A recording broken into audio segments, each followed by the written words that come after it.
of God, Father, Son, and Holy Spirit.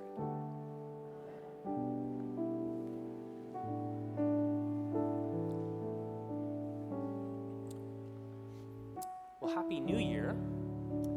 This is the beginning of the church year, the beginning of the season of Advent. And as we all know, Advent is this time of preparation for Christmas. And so I was driving down Haverford Road yesterday, and you probably have seen the little Santa Claus statue with the electronic sign there that says how many days are left until Christmas. I suppose that is something like an Advent calendar.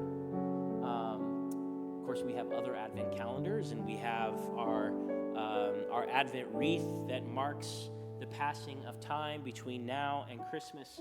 But Advent is its own particular time. And so, I didn't, but I thought about knocking Santa down because, it's not Santa's time yet. It's Advent, right? It's this season of not only preparation, but as our readings really drive home, it is a season of yearning. It's a season of longing, but it's also a season of waiting and watching, right? Keep awake, Jesus says over and over again.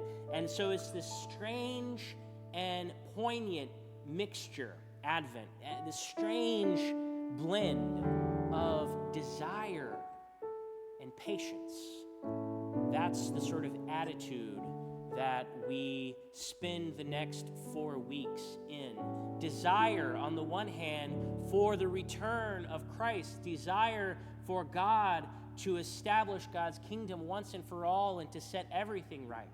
Desire for peace in our times, right? A desire for the end of violence and the end of famine, the end of suffering and disease. This yearning. That's the desire behind that reading from Isaiah, which says, "Oh, that you would tear open the heavens and come down, so that the mountains would quake at your presence." Can you imagine having a desire so strong that you could pray that prayer to God, that God would tear open heaven and come down? Because things aren't right, and we need a God who, as that reading says, a God who is faithful, a God who will show up, a God who promises to set all things right.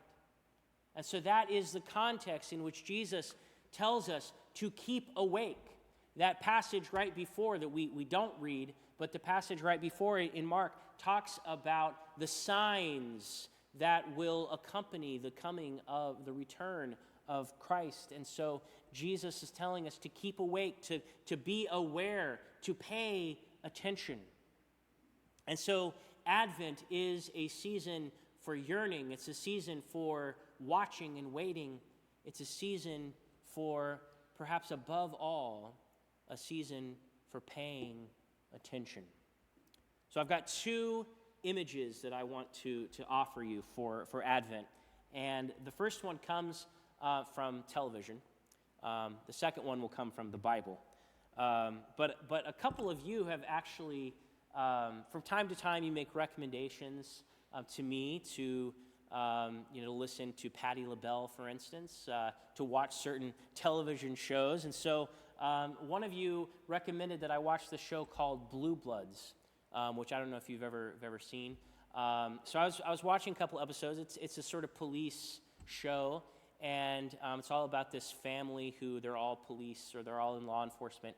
And every single Sunday, they get together for Sunday dinner, right? And they never miss it. And it becomes this kind of joke. And they're this well-known kind of family in New York City, law enforcement. And it becomes this thing that people don't really even believe. Do they really sit down every Sunday? How could they stand each other to sit down every single Sunday for Sunday dinner? And of course, the show kind of revolves around that.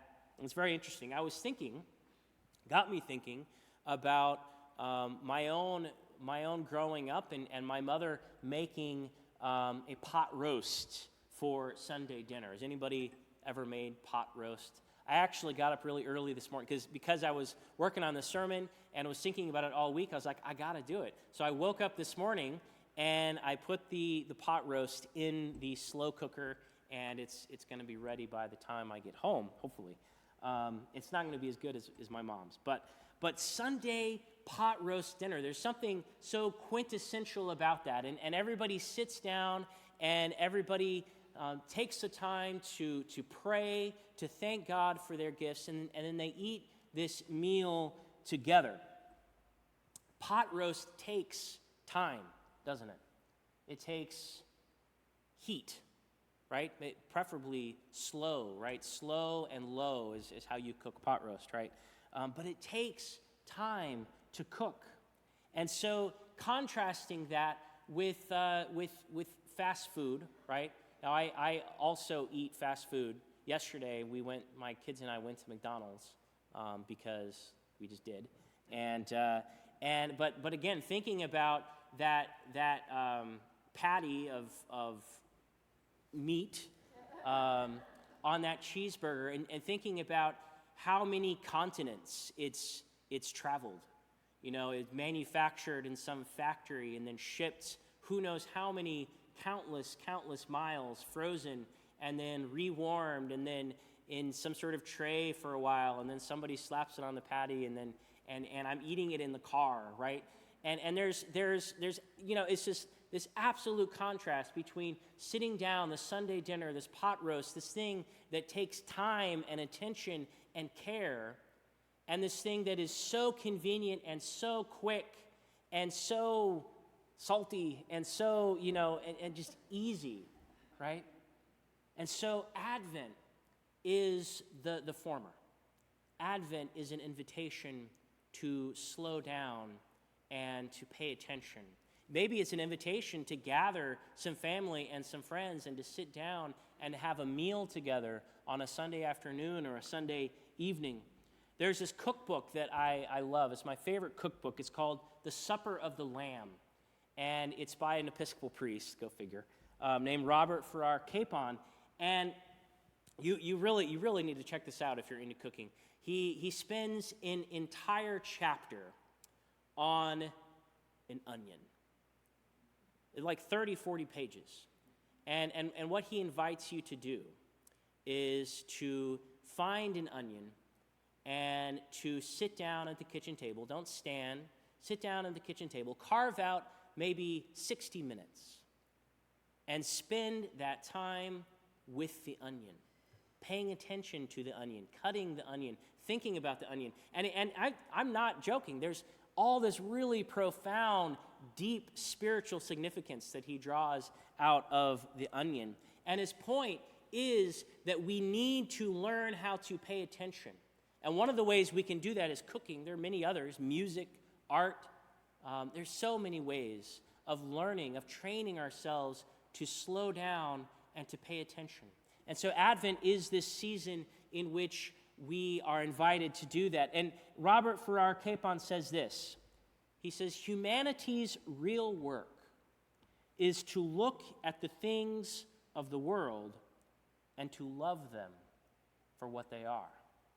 To look at the things of the world and to love them for what they are. That is an invitation of Advent, to look at things, to truly slow down and pay attention. And it's this really interesting, again, this is kind of tension, because this is a season in which the world and society and our lives tell us to speed up, not to slow down. But Advent is this constant reminder to slow down and to pay attention. Okay, my other image, far holier than network television, that is the image of the potter, right? This is, again, from Isaiah, which says, you know, yet, O Lord, you are our Father. We are the clay, and you are the potter. We are all the work of your hand. And again, I was thinking about pottery. I don't actually know how to make pottery, but I've seen Well, I was going to say I've seen movies, but I'm trying to stay away from those unrighteous entertainments. But we've all seen potters working on the turntable, and they take or a hunk of clay, and they slap it down, and they begin to form it and shape it as it's spinning, and there's water. And then once they have it to the shape that they want, they put it in a kiln, right? And for hours and hours and hours, they cook this pottery in this incredibly hot kiln until it comes out hard, until it comes out sturdy. Right? Pottery, like a roast, is fired in a kiln. It takes time to cook. It's a delicate art form. There's this potter who I was reading about named David Drake, who was an enslaved person. He lived probably from about 1801 to sometime in the 1870s. So except for the last 5 years of his life or so, he was enslaved in South Carolina. And he worked in this pottery factory. And on the side, though, he made his own projects. He was able to make these pots. And these days, you can look him up. They're very, very expensive now. And most of them are in art museums, including the Philadelphia Museum of Art and the Met and all over the country. These pots that remain. And the reason how we know about him is because he signed his name on them. A lot of times he just signed Dave. And he would make these inscriptions, these even little poems, or he would describe something from his life. And they're very interesting and very poignant. And so now they're worth hundreds of thousands of dollars. And some of the things that he writes were very poignant, like wondering where his family is. Some of them are very quotidian. But the one that I like the most, there's this pot that he made in the 1830s. And it just says on it, LM says that this handle will crack. And of course, the pot has a handle on it. And LM, as it turns out, these scholars have discovered, was the name of the person who owned David Drake.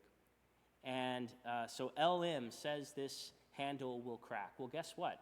That pot still exists, and it still has its handle. And I just love that. But this idea that to be a potter is to create something. And it's something that in some ways is very fragile, but in other ways it's lasting. And these pots have lasted for so long. And that's an image of God. It's an image of the love and the care and the attention that God has for each and every one of us. And so in Advent, we are invited to be like that. We are invited, like God, to pay attention to the world, to pay attention to the people and the things and the places that are all around us, to slow down and to care for things, to sit down together and have a meal with each other. Advent is about waiting and watching, but it is not about twiddling your thumbs, right? It's not about sitting on the corner looking at our clocks and tapping our toes. Advent is about witnessing to a God who loves and cares for us, a God who is an artist, a God who has made each and every human being to be unique and to be holy. And so our job, our great joy is to be able to witness to that God. How can we slow down and pay attention to this world, to not look away, to not be distracted, and to love unconditionally, like the God, the potter, who loves us? Amen.